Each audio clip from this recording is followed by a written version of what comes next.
Welcome back, and thanks for being with me on the podcast.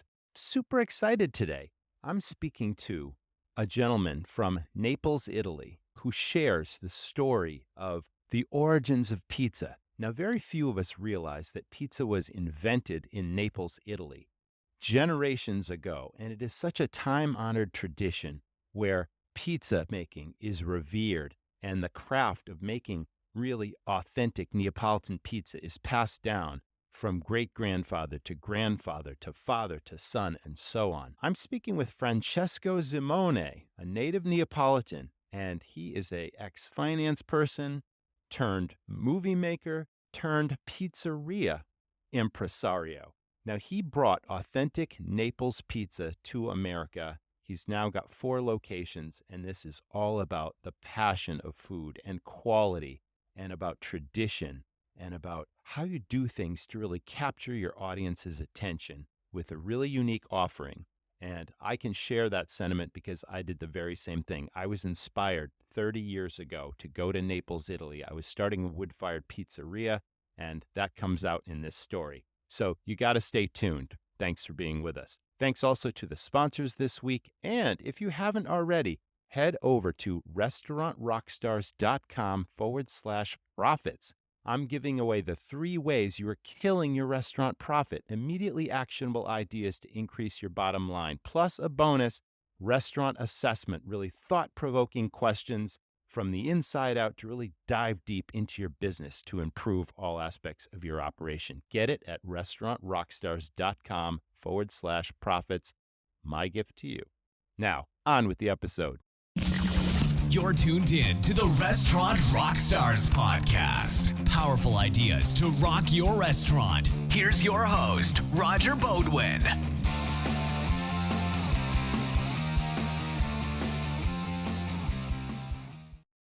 Listen, from one restaurateur to another, and I hope you GMs out there listening as well are paying attention. You know, marketing should never be an experiment. Oh, I tried this or I tried that. No. Any of your valuable dollars that you spend on marketing should absolutely be trackable. You should know exactly where the business is coming from and that it's driving return on your investment. You spend a certain amount of money, you want to make far more money in return from that marketing, if you can track it. So pay attention. My friend Dyson runs a business called the Birthday Club, and his program is done for you. Because we know that everybody dines out on their birthday. It's a tradition. It's a celebration. But not only do they not come in by themselves, they bring many friends with them. They usually have free spending and large check averages. It's very profitable business. So why leave it to chance? Why let your competitors get all the birthday business? So again, the Birthday Club is a done-for-you program.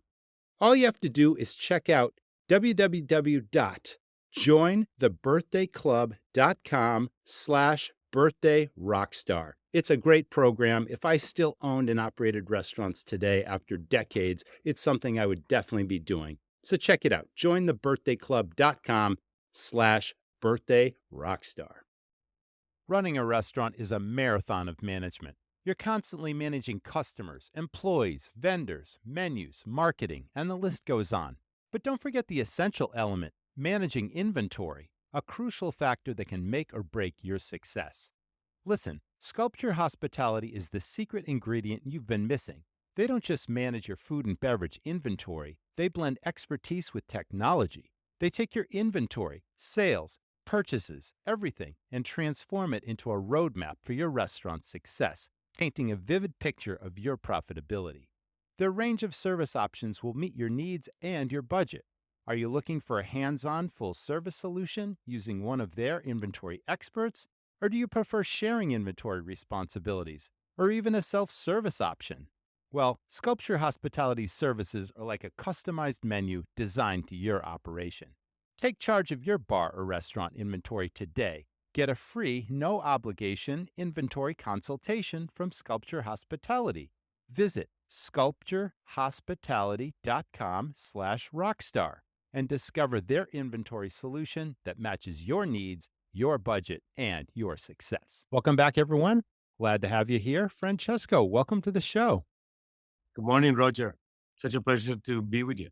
This is a really exciting story for me because I had wood-fired pizzerias. Those were my first restaurants that I started, and No I way. actually traveled to Napoli myself and made pizza in one of those famous pizzerias in Napoli a long time ago. It's Will an you be able interesting to story. tell me which one? The only thing this was so long ago. This would have been 1996, and I Hmm. think it had. Would it be possible that it was called Trianon? Of course, right across the street from the Michele. Then this is unbelievable. That is all I remember is it was Yeah, Trianon, yeah, right across and one of the historic ones.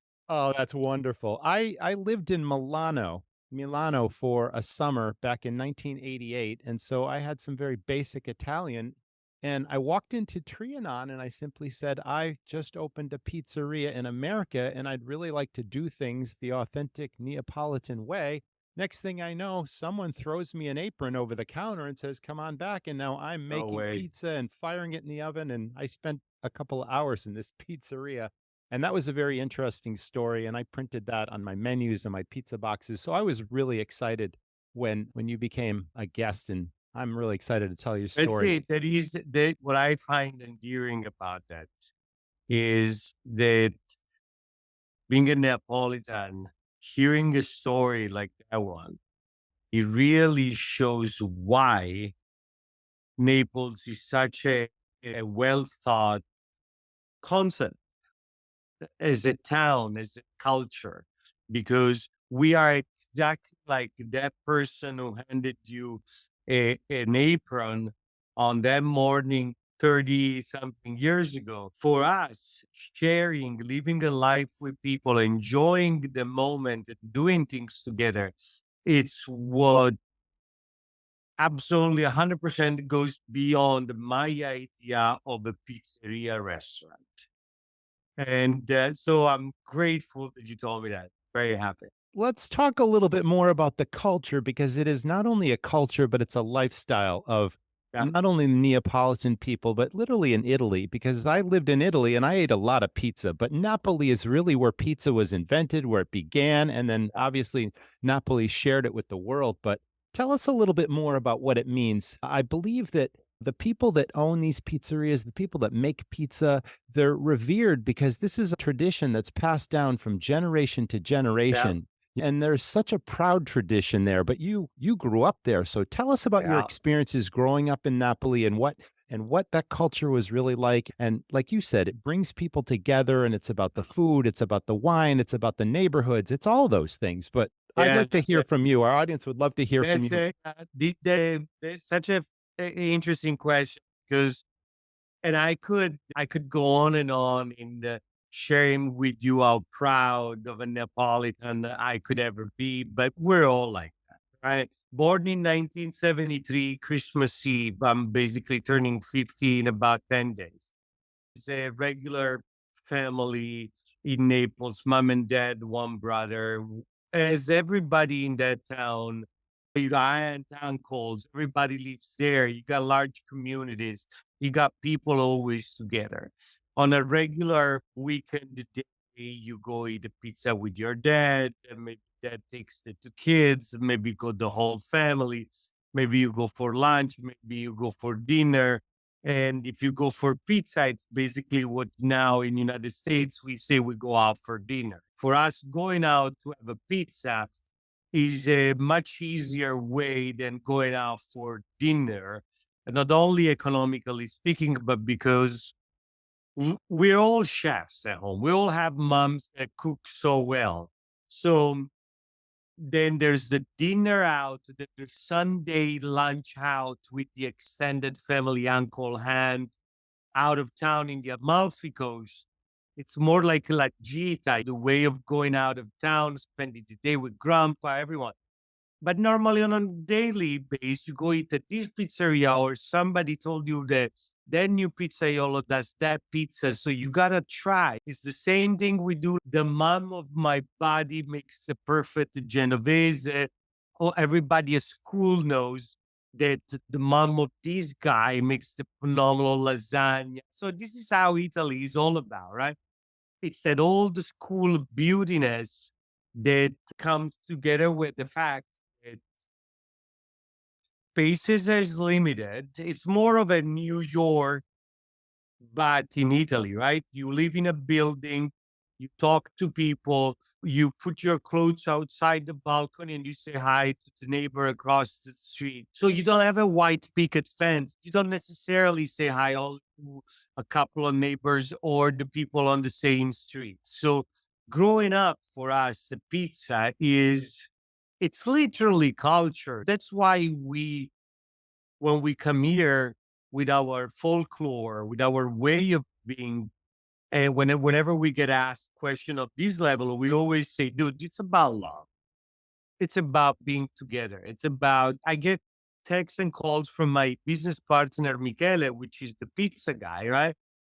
And yesterday he's in New York and he sends me a couple of photos of people thanking him, how nice he was, how wonderful he was, how much he gave, how better he tasted the tiramisu he gave them when he went home.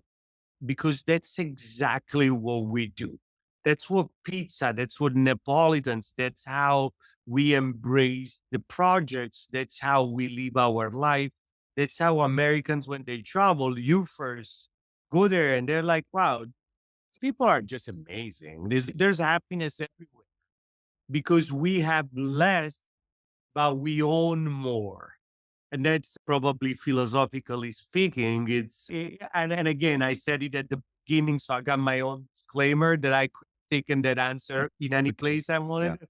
But it's just a dream. It's because you've owned pizzerias. It's flour, it's water. There is no such a thing as the water from Naples or from New York is better.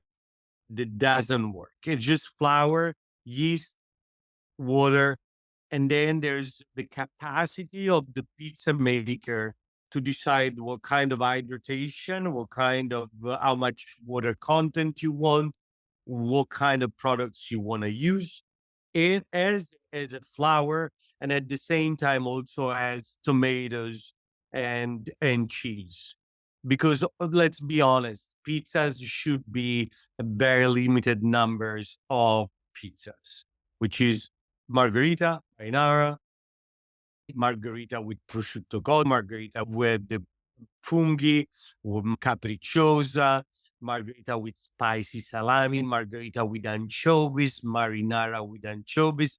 That's it. Let's not. Then you want to do what we call it a mischia Francesco. So it's you want to do a minestrone, you want to put everything, you want to be gourmet, whatever. But yeah, it's a different game. I wonder if my pronunciation is way off, but I used to order pizza con funghi e cipolla. That's you like it. That's Yes.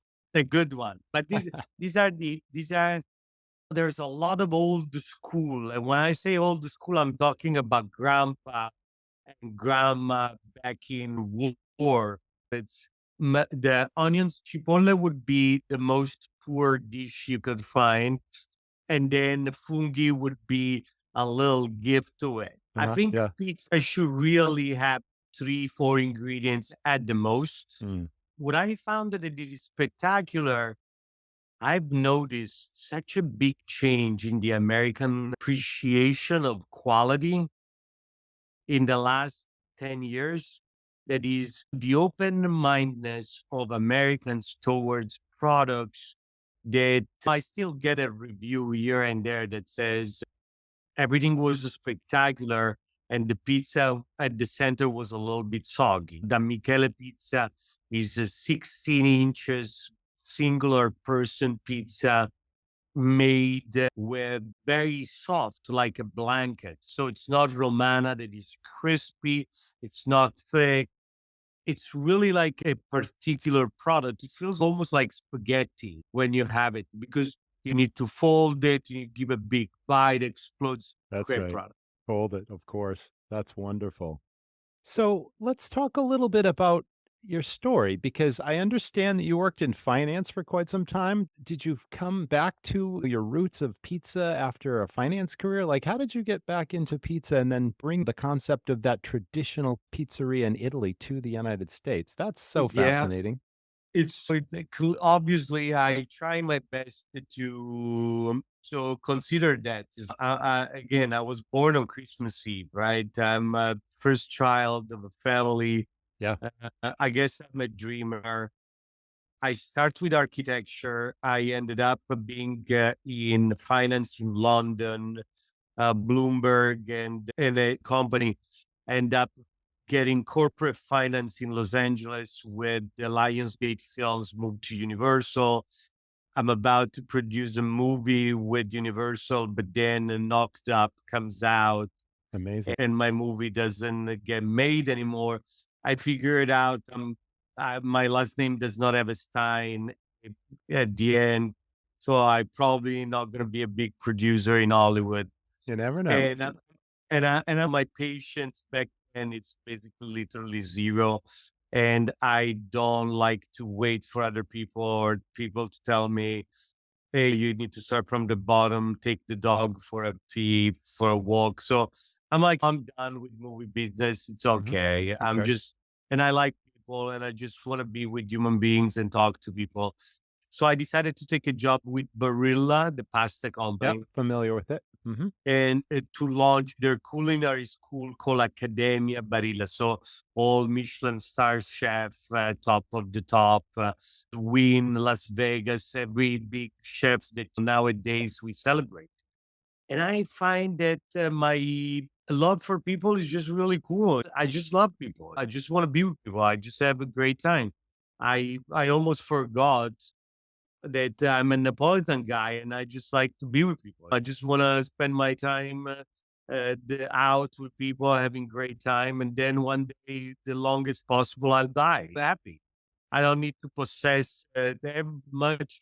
I just want to have a great life. I went to architecture. So I decided that I wanted to do homes.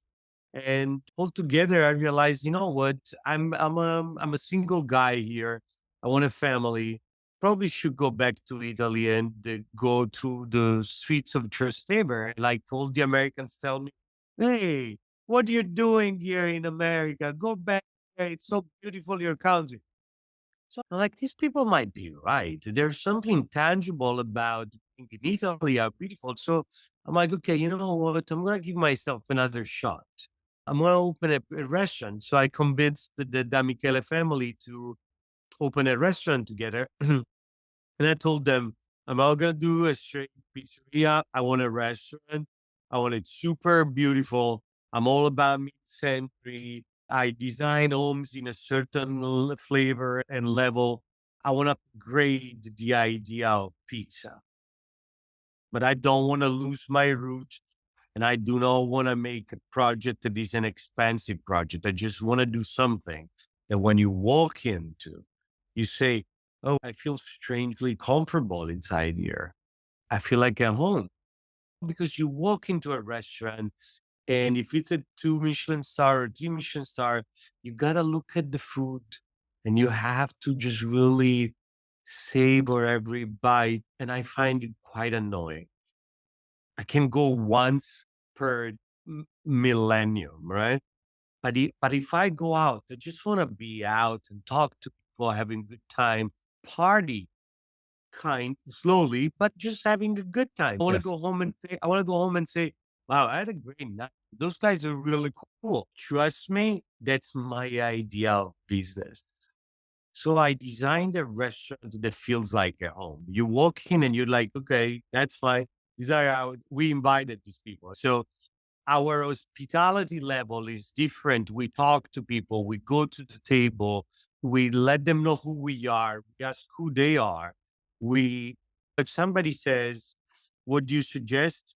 By default, I would never suggest you something expensive. I'll suggest you what I find good.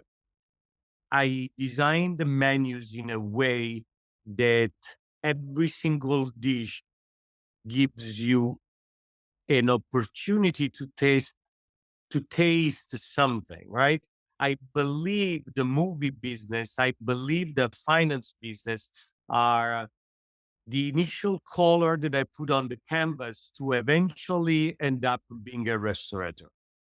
I remember I always say that my dad brought me to see a movie when I was 14, 13 called In the Name of the Father. Daniel Day-Lewis, he's an IRA guy, and he's not, but he gets arrested as a potential terrorist. Mhm. But he hasn't done anything. And the movie had an intermission in Italy. And the first half, I went out, I told my dad, Dad, I'm so upset. He didn't do anything. My dad looked at me and said, you should take this as a great example of good director and a good writer. These guys are capable of making a art piece that is making you feel something, whether you're upset or you're laughing. That's the job of a director or a writer. That thing sticks in my head 35 years later. And I think if I give you a dish that doesn't have any identity, why the hell am I putting that dish on the menu? So I want everything to provide an experience. And if you go to a restaurant and no server, no managers, no one comes to talk to you, no one addresses you for a second, asks you a question, why? What is it? It's an industry. This is not what I want. I want every single place to be a place where people can meet, where people can actually. The American culture is a little bit more funky. We do have our white picket fence. We strive for talking to people, meeting people. There's a lot of, if you marry wrong, it's a big deal in this country, right? Because who the hell are you talking when you're 50 and up? If you haven't created a friendship with other people, you got to make an effort in this country to go out. Unless you're in New York, you get out of your building. But in LA, you want to go for dinner somewhere, it takes you an hour to go somewhere. I meet people in a month. I call people, hey, do you want to go out? Yeah, what are you doing on March 27th? I'm like, dude, it's November. What the hell do I know what we're doing in March? Yes. So I said, I'll open a restaurant. They come and visit me. I'll become the mayor and I'll have a great life and I'll meet people. And it was so beautiful. Was so beautiful. We just had COVID 6 months later that we opened the restaurant. So, and What a that's another story. challenge. Yeah. It was the So best. this is a business of relationships, and you're building relationships every day. And it's all about the passion and the creativity and the story and the history. And like you said, you want to provide memorable experiences to each and every guest and make them feel at home as if they're family in your own home. And that's a beautiful thing unto itself. But I've always believed that this business is, you keep talking about movies, and I can relate this to movies in that you're putting on a production every day and your guests walk through the door and the curtain goes up and it's showtime. And this is entertainment. This is show business. This is more than just food, although the food is very important, but it's also about the experience you provide them, the relationships you build with them, and you give them lots of reasons to make friends with your staff and you yourself, and then they come back and they tell their friends, and that's all free marketing. You're building a brand now. You're not just running a restaurant, although all the elements are there. But that's a beautiful story. How did we talk about Da Michele and that whole thing? And that is a very traditional. How old is that business? First pizzeria in Napoli, in Corso Umberto, next to the station, Yeah. opened in 1870. That actually is not the original location. There was another one till Uh-huh. 1920 or something. Wow. But then they got into that location. It's the brand that started 153 years ago. 2 pizzas, margherita and marinara, since inception. Uh-huh. That's it. There's no joke. I personally remember, even though I don't have 153, but in 1980 something, we were going there and we had one complaint that they would give us paper towels that you could nowadays sand wood. Oh. It was Oh, so wow. rough. Oh, wow. Yeah. The paper towels that they were giving us, it was so rough because it cost nothing, cost 4,000 lira. It was like €3, €4 at the most. We do not use extra virgin olive oil on the pizza. We use a canola oil from the region that is very unassuming, does not take a stand into the pizza flavors. He really just complements the cheese and the tomatoes by making this very juicy product. And now I really want it. That is so good. Roger, it is just one of those ensemble that you're like, come on, man. I, how simple, but how flavorful is this product? And that's where one of the biggest, most amazing chef that I've been working with, 2 times James Beard Award, Paul Bartolotta, used to tell me all the time is, you know what, Francesco, the the the most difficult dish is tagliolini al burro or pasta with olive oil and nothing because you got nothing to make it perfect but salt. So if you don't do the thing right to make something so simple so good, it really requires for you to have an understanding of what food is all about. So very happy about the project, super happy. I have a 2-year-old son that every time that he sees the photo of Da Michele, the logo, which is the grandfather that is probably 60 or 70, he always says, Papa. So I think it fits good on me, even though, of course, I would get offended when he would say it because I'm much younger than the 70-year-old grandpa of Da Michele. But you're passing on a legacy that's going to continue in your family for probably generations. So, what a beautiful thing that is. You mentioned margarita. Now, is that still the most popular pizza? And is there any truth 100%. to the story that the Italian flag comes from the colors of a margarita pizza, where you have obviously the red from the tomato and the sauce, and you've got white from the mozzarella, and then you've got green from the basil? Is there truth to That's that? that story, one way or the other, at a certain degree or more, Yeah. it is actually true because the kingdom of Naples, the kingdom of the two Sicilies, had the Savoia as the family that was in power. And the wife of the king was called Margherita di Savoia. Yeah. The story or the legend speaks for a summertime visit to the king palace where the wife, accordingly to legend, was bored with the husband's or with the chef's food. And she asked her husband to get in the street there and pick up all these street vendors who would make these things called pizza. So I guess one of these guys who would eventually have we Neapolitans are very forward. I guess one of these guys had the courage to tell the queen that he had made this pizza with the three ingredients of the flag of Italy, which to me it's a little bit incorrect because they're the kingdom and the republic came after. So I don't know why they would have said that, but I definitely didn't dig into the story much more beside what it's this myth about these things happening. The margarita is also a flower, and it's just a phenomenal pizza. Unless you're a purist and you go for a marinara or a marinara with anchovies, Mhm. and then we're talking about a completely different profile. But a good pie is a pie. Yeah, people who've never visited Italy are probably not familiar with they order a pizza and they're one size personal pizzas.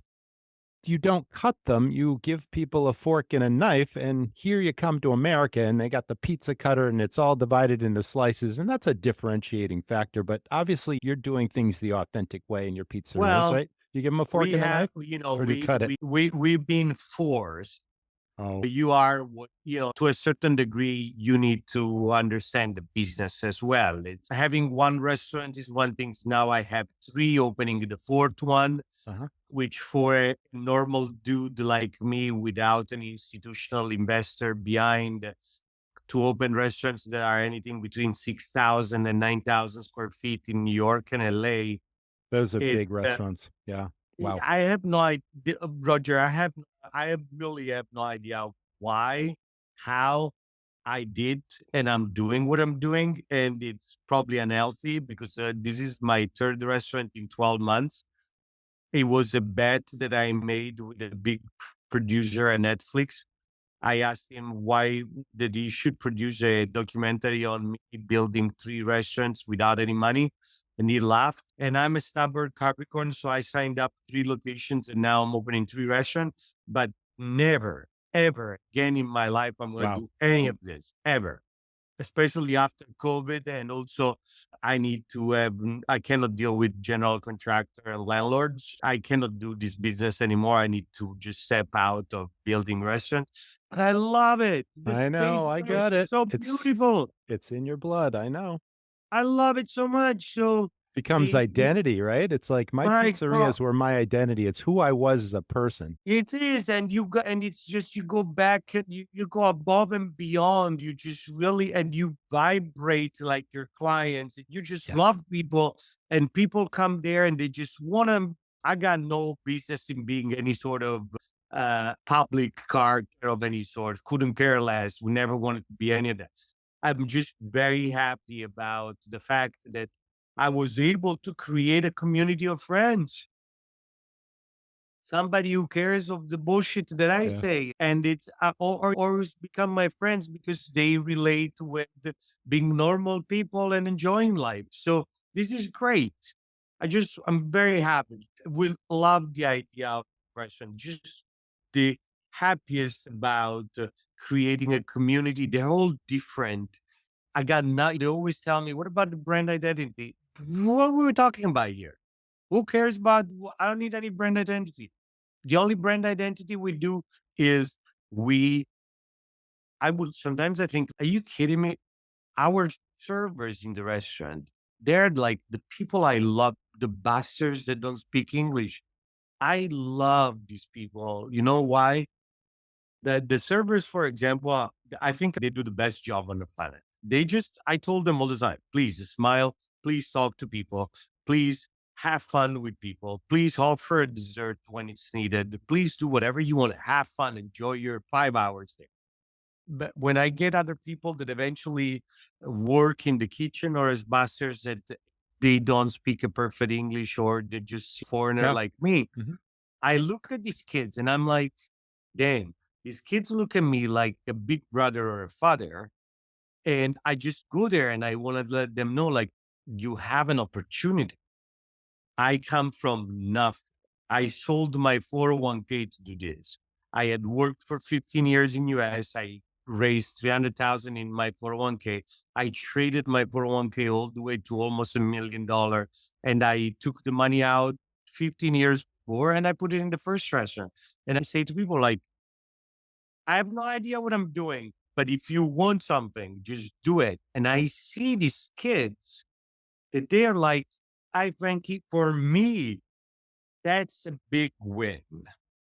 Because to give a little bit of love to these kids who eventually have no family in this country, Yes. like Right. me, Huh? I had no family, got nothing to talk to, and not in a sad way. I chose to be here. Many other people maybe didn't have the luxury to choose to come here.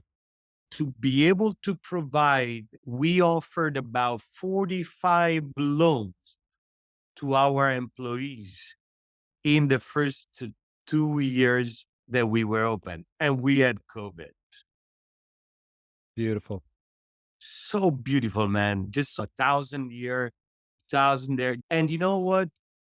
I don't think that the good people go to heaven and the bad one don't. That I don't believe in that. I believe in the fact if I do good, it's just good for me. I'm a selfish guy. Selfish is a good word. You got to do good for yourself. Then if you believe that good is to be nice to other, and it's a good, simple things. A stressful day for me when I had multiple restaurants also, but I always found it therapeutic to get in front of the oven and actually cook the pizzas. And I'd give one of my pizzioles a break and I'm like, you know what? I want to cook for a while. And I'd get in there. And my biggest pizzeria had a huge brick oven and it was right in the middle of the dining room floor. So all the guests could see the firing the doughs and all that sort of thing. And we could have 15 pizzas in this oven at a time, and you got to get the hang of it. I don't need to tell you this because you understand there are hot spots in the oven and the fire is over Of here. course. of And it's a course. convection principle because it's a big dome and you got to spin those pizzas around so they don't burn, but just a little bit of char on it is traditional. And you're like really hustling so that you're not ruining any pizzas. And I found that really relaxing. And I used to do that several times a week. I'd get in there for a half an hour and make pizza. And for me, that was like heaven. I love doing that. I was texting my partner, the mother of my Yep. son, Yes. yesterday because I ended up washing my own car yesterday. And I text her and I said, I really needed to wash the car. Not too many people understand the stress that an entrepreneur goes. Oh, absolutely. Till a point where you either grow big enough to have a real infrastructure with a CFO, a CMO. But I've been juggling 3 restaurants plus an opening with our own money, a little bit of friends and family, and taking care with my staff of HR, taking care of people of this and people of that, and making sure that everybody feels happy and fighting with the landlord in New York, fighting with the general contractor in Long Beach, and calling the lawyer for this and the lawyer for that. And I just find very important because I've decided to expand the brand to find a balance for my own life in order for me to actually change throughout the process of building more restaurants Yes. with a few very simple principles. I do not want a chain of restaurants. I do not want anything to feel like a corporate. I want to run it as a corporation with all the principles, with all the difficulties of the day, right?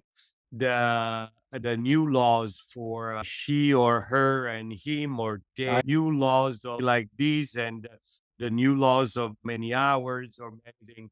And there's so much that is going on for life. So we're adapting with everything. We're accepting everything. We're looking at everything.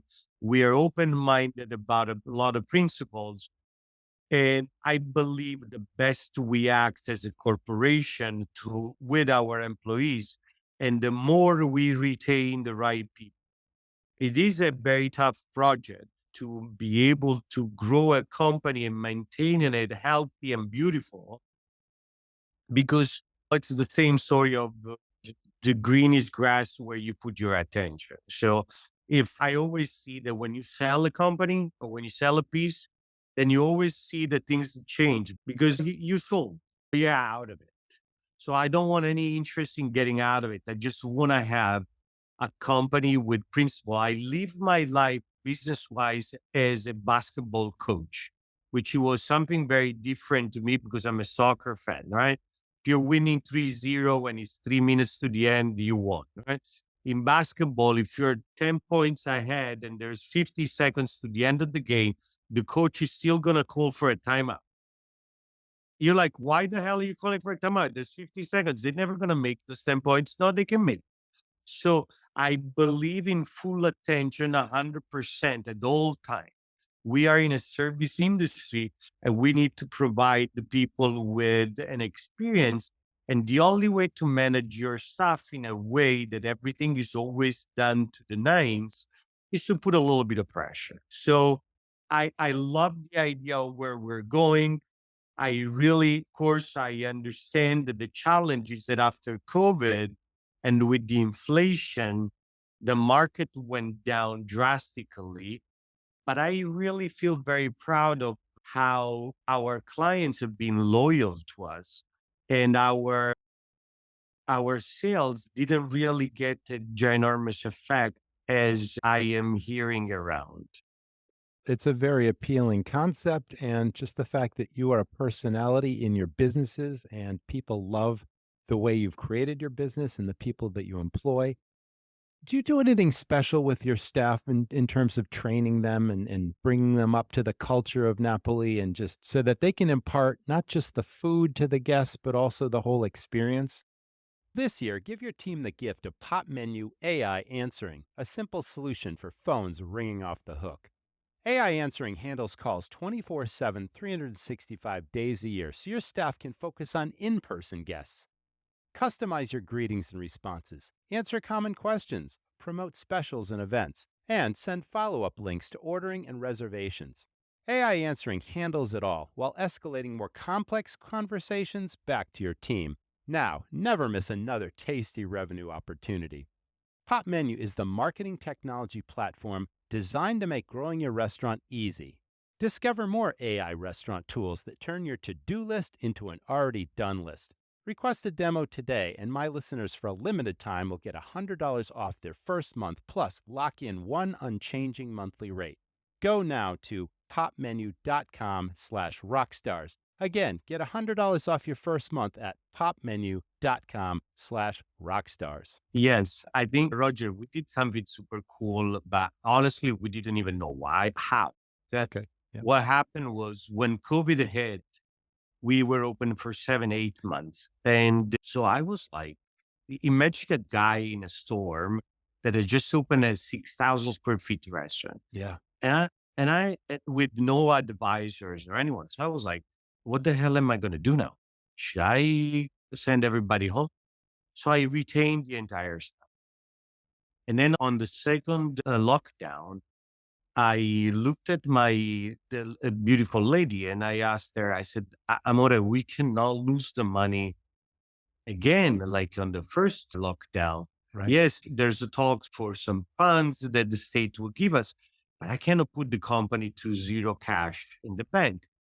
She said, don't worry, baby, you'll come up with an idea. So we'll sit down on the sofa, we relaxed a minute. And then I looked at her, I said, I'm going to create a drive-in.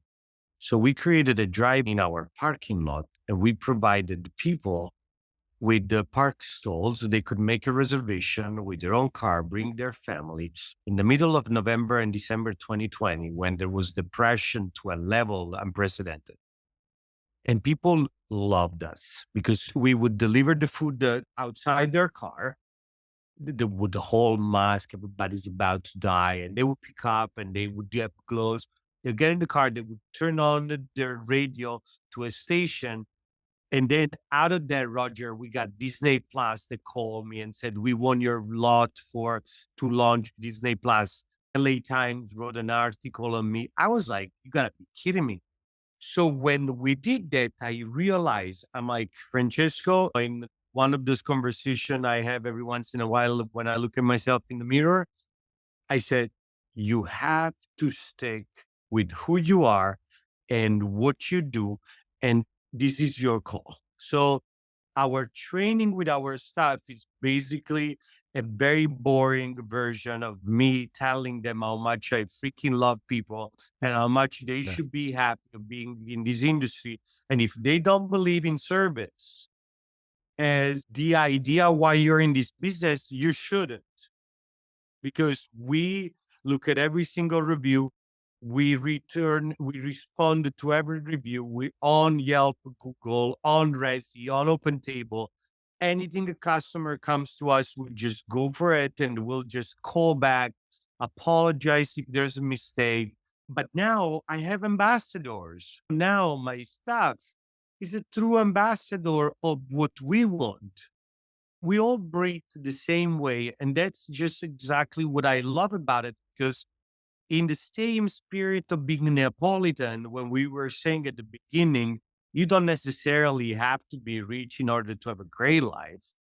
Honest, trust me, I haven't made a dime yet. Definitely would love to make some because I have a 2-year-old baby. We refused a big offer from a big group this year to buy our company, but there's no way. I'm not selling anything. I love this process. And for me, now I have about 350 employees. I'm looking at 10,000. I want 10,000 employees. I want to have a company that really is, I really believe Antica Pizzeria da Michele is as the legs and the opportunity to be the artisanal pizza player in the world. I'm not surprised. I absolutely believe that to be true. Yeah, I appreciate and I hope so. I understand. I absolutely get what you're saying. And that is the power of that name and that history and that tradition. And that story, you can't compete with that story if you're a pizzeria owner in this country. Like what you're talking about here far surpasses the typical place that serves the food that we call pizza. And I always believe that very few Americans understand that culture and that tradition and where pizza even came from. Yes, maybe people believe it's an Italian food, but pizza in this country, for the most part, has become Americanized and obviously to suit people's tastes. But you holding true to that tradition and standing behind it and explaining and educating and informing your guests and your customers about what's special about this product sets you apart from other pizzerias. I used to believe that about my pizzerias. I wanted to do things as authentic as possible, make our own The dough every times day, were make the different. sauce every day, and really put forth the best product we could put forth. And I think that was very strong for our marketing and for our business. And we try to educate people. And you're doing Exactly, Roger. The educational part has been very interesting. I have to say that times have changed dramatically. I believe my project 20 years ago would have had a very tough life. Mm, I mhm. still believe that somewhere in some pockets in US, we will be getting a lot of returns into the style of pizza. The attention to ingredients that restaurateurs in all sorts of business, especially in pizza, which is it's very attached to a baseball game at home with friends and with the sticks, cheese sticks, or lots of toppings and a different kind of project that will remain. I think there is an opportunity for that to be elevated as well, and I have seen incredible product made by also people that don't do Neapolitan style, also people that do a large 18, 20 inches, 16 inches Yep. pizza to slice. I think what the internet, more what the Instagram and what the last 10 years of our life has created is that there's a lot of young people with a lot of pride, with a lot of ingenious minds and flavor profile who have created their own things, which honestly, between you and I, since, and I'm absolutely no one to be judging, but I am people with the taste and flavor. So I say my own if anybody wants to listen to it. I find it great. I find it great. I love it. Why wouldn't you do something that is experiential or that has a feeling of it? Just if it's got good taste, if it just has people are great, no matter how they do it. Doesn't matter. I loved some Detroit style. I've loved deep dish. I've loved a lot of things. You just use the right product. Just use the Yeah. good flowers.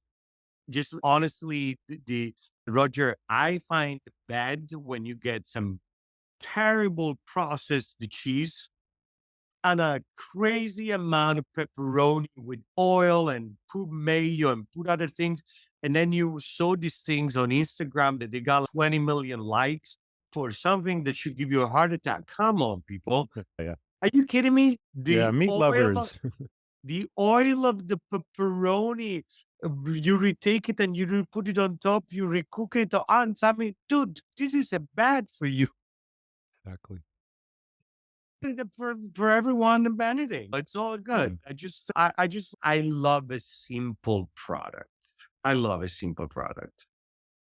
Let me ask you, there's a famous book that became a famous movie that most everyone has heard of, Eat, Pray, and Love. And that is, I forget how old that movie is, but I do recall a woman from America is having, maybe she goes through a divorce or something turns her world upside down and she goes to Italy and now she's immersed in the culture and she stumbles upon Antica da Michele. Yeah. Is that the story? First, it's really beautiful that somewhere deep in our conversation, because you really sets the tone of what the story is all about, right? Elizabeth Gilbert in 2006, I think they wrote this book. It was 2006, 2007, for as much as I remember. Yeah. I Thank you. I actually met her at an Airbnb conference, and I sneaked in the theater and I went to talk to her. She was lovely. 2010, there was a movie starring Julia Roberts.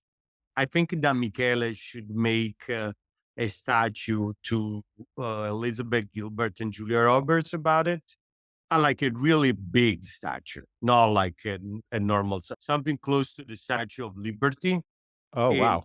in size. Yeah. We're talking about a hole in the wall in Naples that has been standing there for 140 years, making two pies that was very famous already through the grapevine of people who know, but they became a worldwide sensation. And it is actually a correct worldwide sensation because you got history that is your pillars. You do not have shallow foundation. You have very strong foundation here. Now, those foundations are based on one single recipe of making a very large pizza, very thin, very soft, with a very good tomatoes, with an incredibly good cheese, and with a so-so oil. I just like to say it the way it is. The oil does complement the cheese and the tomatoes because it does not appear with a flavor. It's just a great ensemble. But I would prefer an extra virgin olive oil. Doesn't matter. But the extra virgin high temperature really doesn't make good. So if you gotta cook it, we're doing it correctly. If I have to finish it up afterwards, I'll finish it up with a little bit extra virgin. But each pre-love came, made an insane amount of rumors for us. And somehow I found myself living in Los Angeles, being in the movie business, coming from Naples, growing up with the son of the pizzeria of Da Michele, Alessandro, and being a good friend of him. And every time that I would fly back home from US and I would land at the Naples airport, I would tell my mom, I said, on our way home, we'll stop for a pizza at Da Michele and then we'll go home with absolutely happiness because there's an incredible line, but we are very privileged not to do the line, which is one of those little things you are very happy about. And then it took me 5 years to convince them. And when I convinced them, then I told them I want to open in LA and I want to open a big restaurant and I'm not just going to do pizza. They were like, very purist. And I said, you want to do it or you don't want to do it? I'm not going to open in US culture a whole wall that just makes two pizzas. This is not going to fly. I got to do a salad. I got to do something, especially in California. And you do pastas as well, don't you? Well, Roger, I love burger. So why would I not do a burger in my own restaurant? Who tells me not to? So I do a cheeseburger with buffalo mozzarella and prosciutto crudo. It's That makes sense. yeah, I like food a lot. When you like food, I want to win a James Beard Award. I hope so. And I also like to create an award for stoners. I think if you go to my restaurant and you go so you really love it, we should create an award for stoners. What's the best food when you're high? And Yeah. and I love the Yep. but joke is I love the idea that when you eat something and you're having a conversation with somebody else and you're all intrigued in your conversation.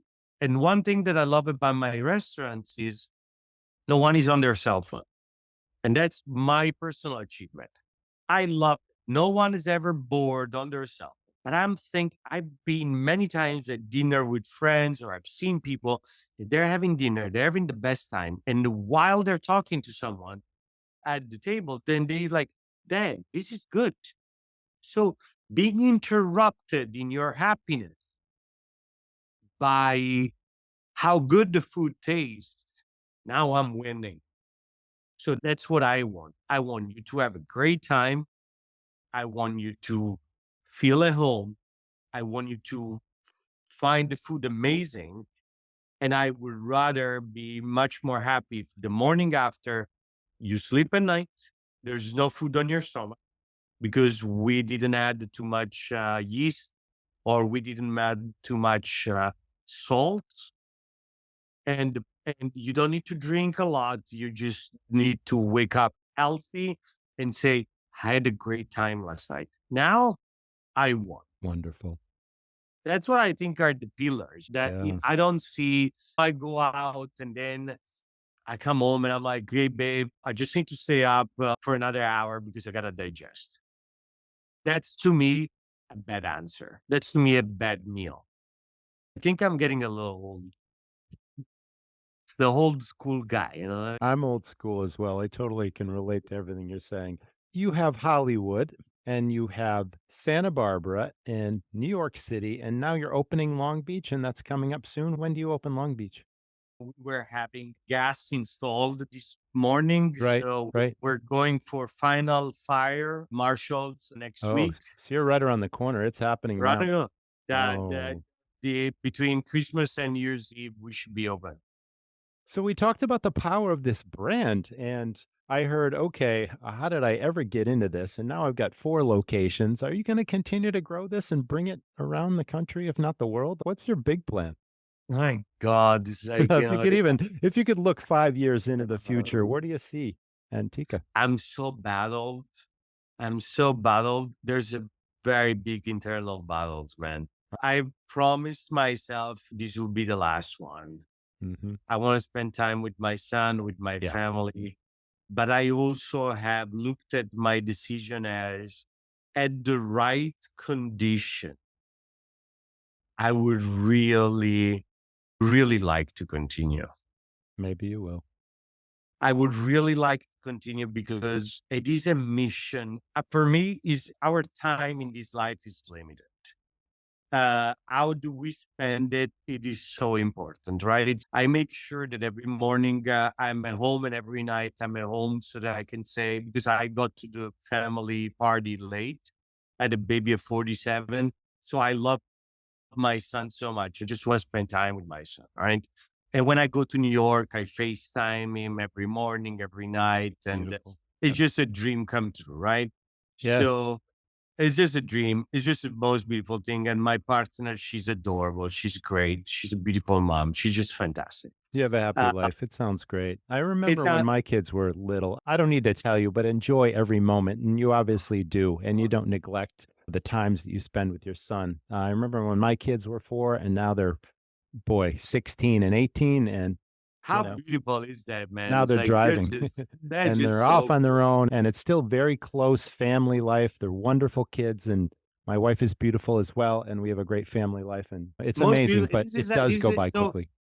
exactly. So for me, if I can find the balance, Mhm. which You need to.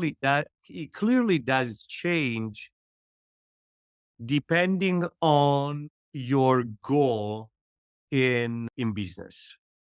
Because you open one restaurant, I could have been a restaurateur for the next 10, 15 years, make a bunch of money out of a location, repetitive customers and all good, running it by myself. But when you build more and in different towns, now your infrastructure becomes very important. Also, building nowadays, it requires millions. It does. Uh, Mhm. Doing business nowadays, if you think about it, 2.75, 3% of our business goes in credit cards processing. 25% goes in labor and wine. Sorry, food and wine. Mhm. The meat of 30% labor of back in the days, it's a forgiven knowledge. Now you don't do anything less than 35, 38% of your business. General administration, insurances, taxes, and everything. Now you're running the landlords who wants a percentage, put money aside for a lawsuit or the other, sales tax, and all these things. We do a pretty good volume of business, and we've seen prices going up like Right. dramatically. I know. But Mhm. I feel, and I've been to a couple of restaurants. I ordered tacos yesterday at lunch, $32 in Long Beach. It's like $32. Seriously, for tacos, yeah. That's Come on, inflation. what are we Yeah, talking about? So I'm yeah. selling a pizza at $24, and it's almost cheap. So do I really need to sell a pizza for $30? Margarita? I'm one of those guys who I'm never gonna put in your check at 3% for No, insurance. no, that's crazy. I'm like, dude, Add-ons, yeah. I raised my price. and Okay. I'm going to do it for my stuff. But Yep. this crap of 3% here and 4% here is no, dude. No, Yeah, not we happening. still have to provide value to the guest in addition to the experience. The guest is looking for quality, they're looking for value, and they're looking to be treated like they belong in your place. And As I long think you're as doing long that. as Yeah. long as they're educated person who understands the cost of life Yes. and they understand who are serious people, I'm all in. But of course, when you do volume, for me, I love the fact that we have a 90 to 95 ratio of appreciation on Resi, on Open Table, on Yelp. You're always gonna get the 5-10% of people who aren't Sure. happy. There's nothing you can do with it. But Nope. if I can keep the standard very high, that's all I can do, man. I cannot do more than Wonderful. that. This is We true. got we need to do the best that we can. And nobody, if we wanted to make everyone happy, we will make gelato. Francesco, what a wonderful conversation I've had with you. And you brought me back to Italy and Napoli and just the history of me starting my restaurants. And you shared a lot with our audience. And I'm really thankful that you've been with us today. No, I'm very deeply touched because this was a great conversation. Really appreciate you having me on your show. I take nothing for granted, especially someone who would want to talk to me. You know what I I mean? It's enjoyed like, it so much. I love that, man. Is the fact that the restaurant business, I think pouring your heart in life might eventually bring you something back. And conversation like today are just the little cherry that says to me, keep doing it, keep going for it. I really appreciate it. You're I look absolutely welcome. forward to seeing you at any one of the restaurants. They're all Italy. Anytime you're around that you want I to will come by, visit. I have a I really special place appreciate in it. my heart for Los Angeles. I lived there for several years and I do come back every year. So I will stop by and I will definitely get in touch. Thank you so much. Such a pleasure. Thank you again for having me. Thank you so much. That was the Restaurant Rockstars podcast. We thank our audience for tuning in. Thank you to our sponsors of this show, and we can't wait to see you in the next episode. So stay tuned and stay well. People go to restaurants for lots of reasons. For fun, celebration, for family, for lifestyle. What the customer doesn't know is the thousands of details it takes to run a great restaurant. This is a high-risk, high-fail business. It's hard to find great staff. Costs are rising and profits are disappearing. It's a treacherous road and smart operators need a professional guide. I'm Roger. I've started many highly successful, high-profit restaurants. I'm passionate about helping other owners and managers not just succeed, but knock it out of the park. I created a game-changing system, and it's filled with everything I've learned in over 20 years running super profitable, super fun restaurants. Everything from creating high-profit menu items and cost controls to staff training where your teams serve and sell, to marketing hooks, money-maximizing tips, and efficiencies across your operation. What does this mean to you? More money to invest in your restaurant, to hire a management team, time freedom, and peace of mind. You don't just want to run a restaurant. You want to dominate your competition and create a lasting legacy. Join the Academy and I'll show you how it's done.